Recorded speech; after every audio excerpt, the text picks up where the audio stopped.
Saludamos al consultor económico, Carlos Cordero. Economista Cordero, bienvenido. Quisiéramos conocer algo de su visión sobre cómo se vislumbra este próximo gobierno que potencialmente podría estar ya tomando el poder hacia el 20 de noviembre próximo. Muchas gracias por la entrevista. Bueno, efectivamente, el próximo gobierno va a recibir en general una situación no boyante, no muy positiva, digamos así, en varios ámbitos. Y no solamente va a recibir una situación complicada en el campo fiscal, en donde básicamente lo que ocurre es que el déficit presupuestario es más alto del que se esperaba, esto porque los ingresos por distintos motivos, por petróleo, por recaudación tributaria, etcétera, han bajado y los gastos no han bajado en la misma magnitud, es más, incluso en algunos rubros han subido. Entonces, el financiamiento del presupuesto va a ser una tarea muy complicada para el nuevo gobierno. Este gobierno va a terminar prácticamente el año fiscal, pero como la carga queda para el próximo gobierno, entonces no le veo yo muy preocupado por ese lado a la actual gestión del gobierno de Lasso. Pero el presidente Correa el presidente Noboa va a tener que enfrentar eso y por lo tanto ahí va a tener un problema bastante delicado en lo que significa hoy, en lo que significa posiblemente el 2024. Pero si miramos a futuro, la situación tampoco es nada positiva.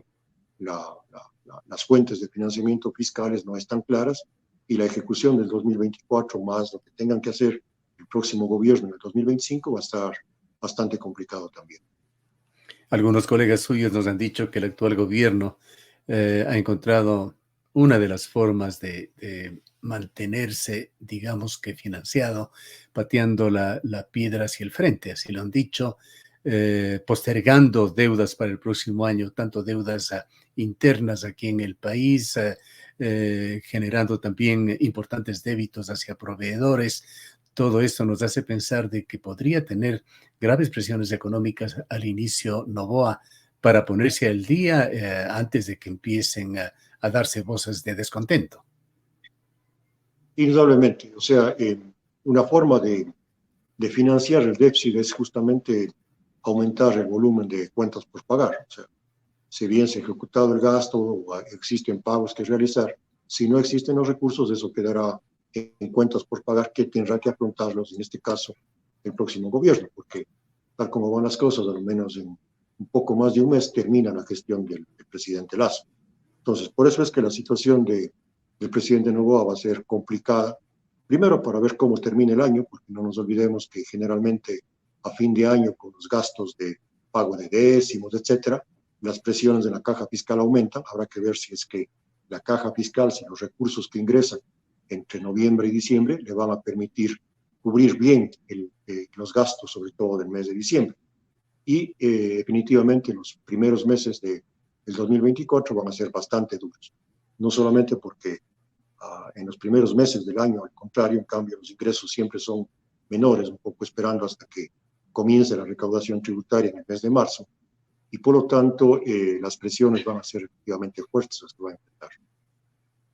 Se prevén problemas de liquidez al inicio del gobierno de Noboa y ¿qué efectos trae ese importante déficit fiscal que se ha arrastrado este año? El déficit fiscal, como digo, o sea, hay dos formas, digamos así, de financiar el déficit. Una, como le digo, es que a lo mejor se ejecutan obras o se realizan gastos, pero se dilata el pago, por tanto acumulan las cuentas por pagar. Y la otra forma de financiar el déficit es simplemente no ejecutar lo que se tenía presupuestado porque no existen los recursos. Entonces, al final del año habrá que ver ese déficit fiscal, cuánto es en términos reales, es decir, cuánto efectivamente se ejecutó y está pendiente de pago o cuánto del presupuesto por falta de recursos no se ejecutó. En la medida de eso habrá que ver cuántas cuentas por pagar quedan y por lo tanto cuál va a ser la presión que va a tener que enfrentar el presidente Noboa a inicios del 24. Más allá del día a día en las finanzas públicas, el nuevo gobierno, viene con una carga, con una expectativa bastante grande por las promesas electorales. ¿En qué medida podrá cumplirlas? Yo creo que hay muchas promesas electorales o hay muchos ofrecimientos de campaña, algunos que están acorde con la realidad económica y otros que simplemente son de la euforia de campaña, que esos definitivamente no se van a poder ejecutar de manera inmediata. Uno de ellos, por ejemplo, nivelar las pensiones de los jubilados. Eh, los jubilados de este rato, yo creo que en primer lugar no deben ser muchos jubilados quienes reciban un salario inferior al básico, pero para, por ejemplo, cumplir con esa propuesta tendrá que hacer una reforma legal y tendrá que buscar financiamiento del IES, no del gobierno. En cuanto a cómo va a enfrentar el próximo gobierno estos ofrecimientos de campaña, eh, muchos de ellos tienen que pasar por reformas legales y por lo tanto tendrán que mandarse los proyectos de ley para que sea la Asamblea quienes las tramiten. Y eso va a tomar indudablemente algún tiempo. No nos olvidemos que el periodo del presidente Noboa en la práctica no va a ser más de un año y medio, hasta menos, porque de aquí a un año posiblemente ya estemos nuevamente en campaña presidencial o ya sonando los nombres o ya preparando las armas para las elecciones que seguramente serán en febrero del 25. Entonces, el periodo de gestión va a ser muy pequeño como para esperar que cumpla efectivamente con todas las promesas. Ojalá pueda a lo mejor ir sentando las bases para que la economía pueda ir cambiando, para que pueda haber algunas mejoras y puedan esos materializarse en los siguientes años. Pero esperar que cumpla al pie de la letra las ofertas de campaña en este tan corto periodo y sabiendo que algunas de ellas necesitan reformas legales, yo le veo bastante difícil. Con respecto a este tema de los jubilados, aquellos que reciben una pensión menor al salario básico unificado, alguien nos decía, alguien con conocimiento de causa, de que podrían ser unos 700,000, lo cual convertía esta oferta en concreto en una tarea imposible con las finanzas raquíticas tanto del Estado como del propio IES, a más de lo desordenadas que son en el Instituto Ecuatoriano de Seguridad Social. Bueno, no tengo a la mano las estadísticas, pero sí es factible ver cuántas personas reciben una pensión inferior al salario básico unificado.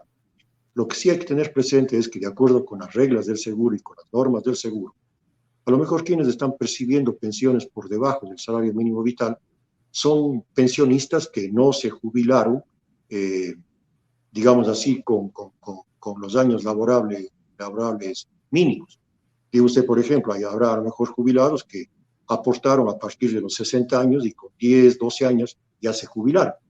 Entonces, esas pensiones naturalmente tienen que ser inferiores al básico porque las condiciones de aporte, la edad, etcétera, hacen que sean inferiores al básico. Pero si hablamos de jubilados normales, en el sentido de que han cumplido con los 30, 35 años y se jubilaron en ese momento, creo que de ese grupo no debe haber casi nadie que reciba menos del salario básico unificado.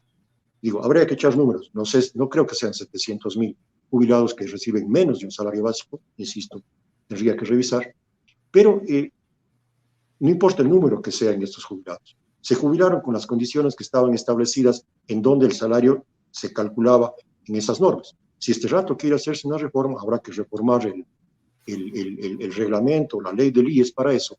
Y esa reforma, igual que las que deben hacerse para mejorar las prestaciones, deberían tener el correspondiente sustento de estudio actuarial. Porque caso contrario, lo que estaríamos haciendo es abonando a la crisis del IES, dando estas mejoras, llamémosle casi demagógicas, en función de una promesa de campaña.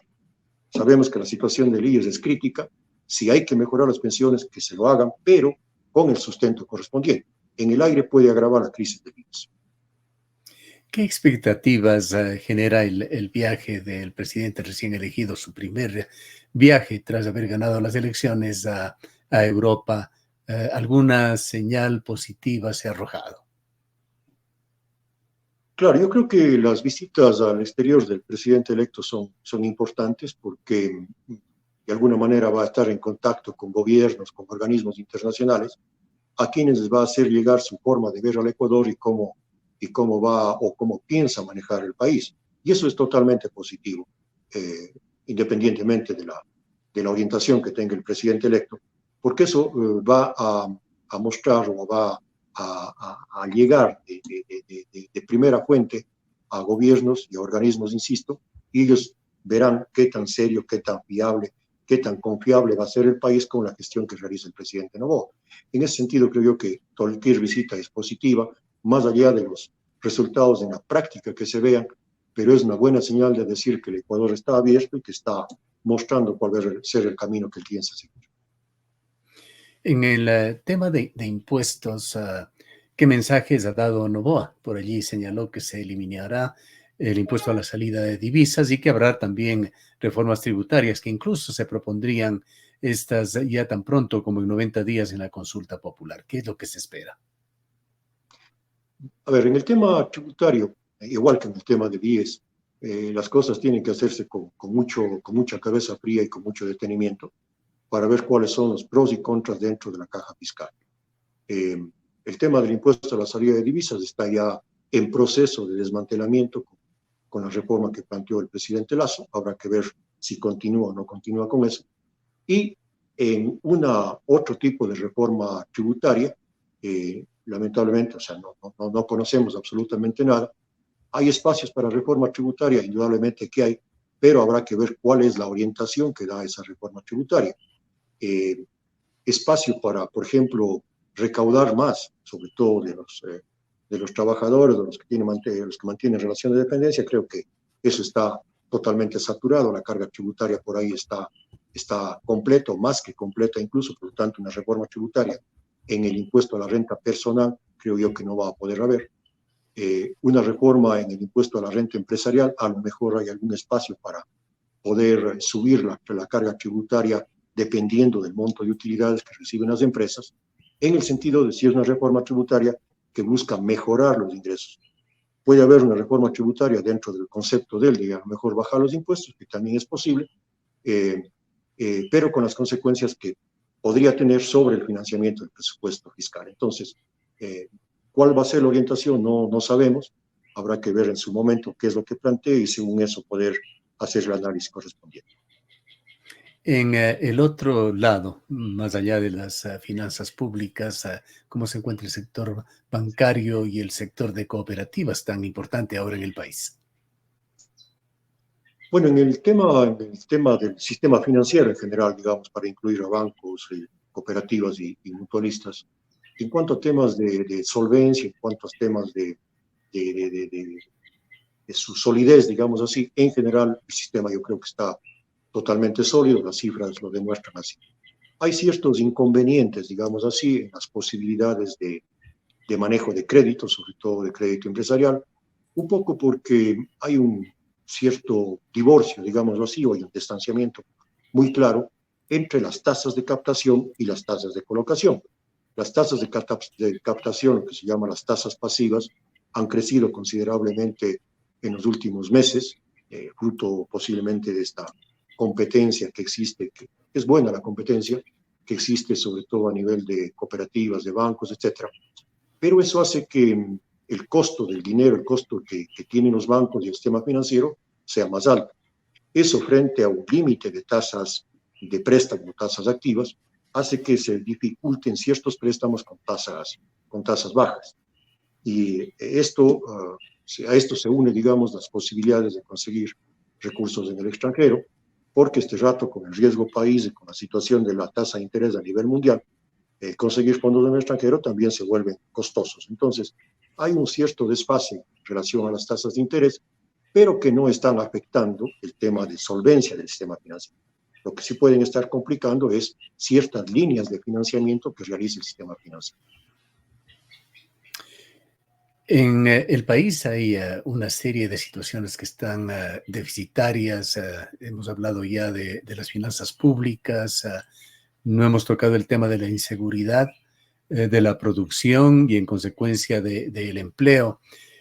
¿Cuál piensa usted serían los pasos más urgentes que debería tomar el gobierno para enfrentar estos retos con sabiduría, para atinar en las decisiones que se tomen y que no vaya a caer en la línea similar, en el mismo carril del mandato que va terminando ya de Guillermo Lasso? Bueno, hay varios elementos. Comenzaré por lo último que usted manifiesta. Efectivamente, lo que esperamos en general es que sea un gobierno que tome decisiones y que tome decisiones, por más duras que sean, que las haga. No, ojalá no empiece a pensar en la reelección de 2025 y a juzgar las decisiones en función de más o menos votos. Eso sería lo primero que hay que hacer, que tome las decisiones que tenga que tomar dentro de la orientación que él va a tener. En segundo lugar, el tema de la seguridad y el tema o de la inseguridad en el país, creo yo que este rato es el principal problema que vive el país, porque tiene connotaciones en todos los ámbitos. No solamente es un tema de ámbito social, de seguridad social, sino que todos estos elementos de inseguridad van repercuten también, por ejemplo, en el tema económico.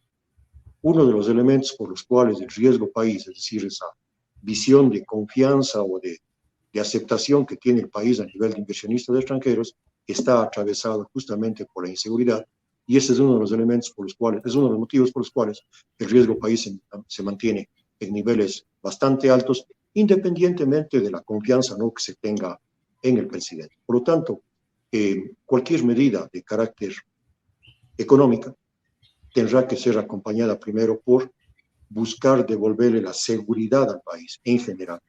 Esa creo yo que es la primera tarea, independientemente, insisto, de la órbita en la cual se quiera trabajar. Nada vamos a sacar con mejoras en temas económicos, en fomento de la inversión extranjera, en incentivos para la inversión privada, etcétera, si es que siempre de por medio está esa inseguridad que vive el país. Por lo tanto, esa creo yo que es la principal tarea. Insisto, sin ser directamente una tarea de tipo económica, repercute en el tema económico fundamental. En el tema de focalización, un tema siempre delicado, necesario en cierta medida, pero con frecuencia abusado también en el Ecuador. ¿Qué es lo que se esperaría partiendo desde la focalización en el subsidio a los combustibles, tema que quedó trunco y que es muy difícil de abordarlo en Ecuador, y yendo hasta las últimas ofertas de un bono de $60 adicional a madres gestantes y hasta los 2 años después del parto? A ver, dos asuntos. En el tema fiscalización de los subsidios, indudablemente es una tarea pendiente que está allí. O sea, es preferible trabajar, meter todo el empeño para salir adelante con la focalización, porque el rato que hay una focalización de subsidios, primero se va a optimizar el gasto público en subsidios, a lo mejor se va a reducir el gasto público en subsidios, y segundo, se va a dirigir el subsidio realmente a quien no necesita y no se va a caer en esta situación de dar de subsidios a quienes no lo necesitan e incluso fomentar actividades ilícitas con combustible barato. Entonces, creo yo que esa es también una tarea pendiente, urgente, para solucionar un tema fiscal y social, que sería el tema de los subsidios. Indudablemente eso es fundamental para llevar adelante la economía del país. En cuanto se refiere ya también al manejo general del tema combustibles, el asunto es bastante delicado, porque sabemos que no producimos nosotros gasolinas, producimos petróleo, pero los combustibles son importados. Por lo tanto, el costo ese que se va incrementando cada vez, o el subsidio que se va incrementando cada año, tendrá que ser solucionado de alguna manera. Finalmente, economista Cordero, ¿qué tan exitosos han sido los programas, las intenciones de Guillermo Lasso de reactivar la economía con créditos dirigidos a emprendedores a través de Ban Ecuador y otras entidades del Estado? Yo creo que, a ver, mientras no exista una transformación completa, mientras no exista un plan global, mientras no exista esta seguridad de inversión, este tipo de ayudas, este tipo de capitales para fomentar el emprendimiento, etcétera, no van a tener los efectos que se esperan. Porque por más emprendimiento que innovador, bueno que se tenga, si no existen las condiciones para que ese emprendimiento crezca, si no existe en definitiva la demanda y la aceptación del público, puede ser un emprendimiento positivo, pero las condiciones económicas van a frenar cualquier tipo de crecimiento de esas situaciones. Los resultados de este tipo de créditos creo yo que pueden ser positivos, pero muy marginalmente. El tema económico no pasa por este tipo de emprendimientos. Es necesario, sí, pero tenemos que tener una visión completa de cómo sostener la economía. Y Y esto eso si nos venimos, por llevaría ejemplo, al tema. a la pregunta de cómo mejorar las tasas de empleo, también Exactamente. deficitarias aquí en Ecuador por parte del próximo gobierno. Y si pensamos en el tema empleo, eh, el gobierno no puede por decreto fomentar el empleo, no puede por ley fomentar el empleo. El empleo se fomenta en la medida en que haya inversión, fundamentalmente inversión privada, no inversión pública también marginalmente, pero si no hay inversión privada, si no hay crecimiento de la producción, si no hay crecimiento de la actividad, no va a haber crecimiento del empleo.